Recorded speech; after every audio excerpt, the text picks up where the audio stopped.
2025 সাল বাংলাদেশের পকেটে এখন টাকার পাহাড়। কোনো লটারি বা গুপ্তধন নয়, আমাদের রেমিটেন্স পৌঁছে গেছে ইতিহাসের সর্বোচ্চ উচ্চতায়, 32.82 বিলিয়ন ডলার। অঙ্কটা শুনলে মনে হয় যেন পুরো দেশটাই একটা বড়সড় জ্যাকপট জিতেছে। আগের বছরের চেয়ে 2.6 বিলিয়ন ডলার বেশি। ব্যাংকিং চ্যানেল আবারও চাঙ্গা হচ্ছে, রিজার্ভের হাওয়া গরম। সব মিলিয়ে আমরা আবারও ট্র্যাকে ফিরছি। কিন্তু এই উজ্জ্বল ছবির পেছনে কি কোনো টুইস্ট লুকিয়ে আছে? আমাদের এই বিশাল অঙ্কের টাকার আসল যোগানদাতা হলেন রোদে পোড়া নির্মাণ শ্রমিক, মরুভূমির তাপে গাড়ি চালানোর ড্রাইভার, অ্যাপার্টমেন্টের গৃহকর্মী, হাসপাতালের নার্স, আইটি শ্রমিক সহ প্রায় 1 কোটি প্রবাসী বাংলাদেশি। তাদের বড় অংশ কাজ করছে সৌদি আরব, কাতার, কুয়েত, আরব আমিরাত, বাহরাইনের মতো দেশে। এই অর্থ শুধু ডলার নয়, এটি ঘামের দাম, বিচ্ছেদের কষ্ট আর পরিবারের ভবিষ্যৎ। তাদের ঘামের দামে এই 32 বিলিয়ন ডলার এসেছে। কিন্তু সমস্যা হলো, ওদিকে শেখ সাহেবরা এখন বলতে শুরু করেছেন, ভাই অনেক হয়েছে, এবার নিজেদের লোক দিয়ে কাজ করাবো। এই পরিবর্তনের চিত্রটা মোটেও হালকা নয়। সৌদি আরব তাদের ভিশন 2030 বা নিতাকাত কর্মসূচির মাধ্যমে স্থানীয়দের কর্মসংস্থান 30% থেকে বাড়িয়ে 40% নেওয়ার লক্ষ্য নির্ধারণ করেছেন। বাহরাইন 2030 সালের মধ্যে তাদের কর্মশক্তির 65 থেকে 75%ই স্থানীয়দের দিয়ে পূরণ করতে চায়। কুয়েত আরও এক ধাপ এগিয়ে 2035 সালের মধ্যে 70% এবং ওমান 2040 সালের মধ্যে 30% জাতীয়করণের পথে হাঁটছে।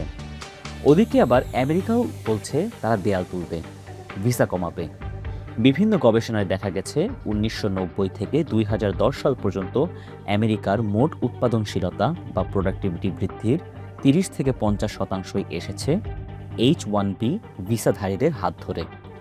এরা স্রেফ শ্রমিক নন, এরা programming, financial analysis, nano technology এবং চিকিৎসার মতো অত্যন্ত বিশেষায়িত খাতেরও কারিগর।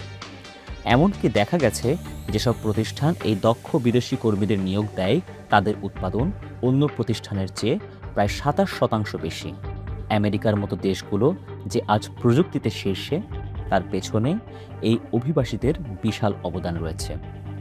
কিন্তু যখন নিজেদের শ্রমবাজার রক্ষার প্রশ্ন আসে, তখন এই অকাট্য চুক্তিগুলো জানালা দিয়ে পালিয়ে যায়। এখন প্রশ্ন হলো, গ্লোবাল ট্রেড প্রোটেকশনিজম বা বাণিজ্য সুরক্ষাবাদী ঢেউ যদি আরও শক্তিশালী হয়, তবে আমাদের রেমিটেন্স কি আদৌ নিরাপদ থাকবে? এই প্রোটেকশনিজম ঢেউয়ের বিপরীতে আমাদের অবস্থান কি? ঢাকা বিশ্ববিদ্যালয়ের অর্থনীতি বিভাগের সহযোগী অধ্যাপক ডক্টর দীন ইসলাম এ বিষয়ে এক সতর্ক বার্তা দিয়েছেন। তার মতে, আমাদের অন্যতম প্রধান মাথাব্যথার কারণ হল অবৈধ ও নথিবিহীন অভিবাসন।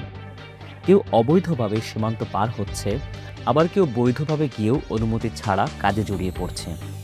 এসব ঘটনা আন্তর্জাতিক অঙ্গনে বাংলাদেশের ভাবমূর্তি ভীষণভাবে ক্ষুণ্ণ করছে। আর রেমিটেন্স প্রবাহ যদি দীর্ঘমেয়াদে সচল রাখতে হয়, তবে এই ভাবমূর্তি ফেরানোর কোনো বিকল্প নেই। আসল মাথা ব্যথাটা কিন্তু অন্য জায়গায়। আমরা বিদেশে পাঠাচ্ছি স্রেফ মানুষ, কিন্তু দক্ষতা পাঠাতে পারছি না।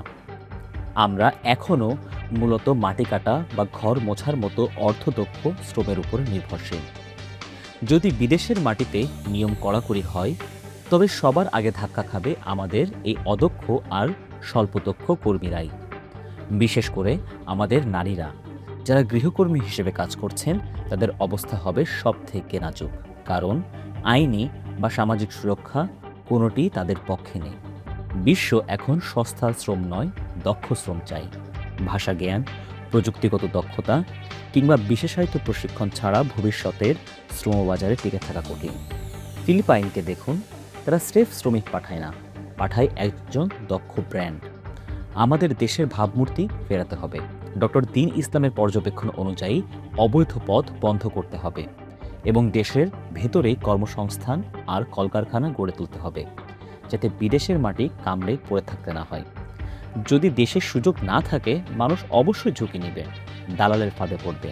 এতে ক্ষতি হবে ব্যক্তির, পরিবারের এবং দেশের।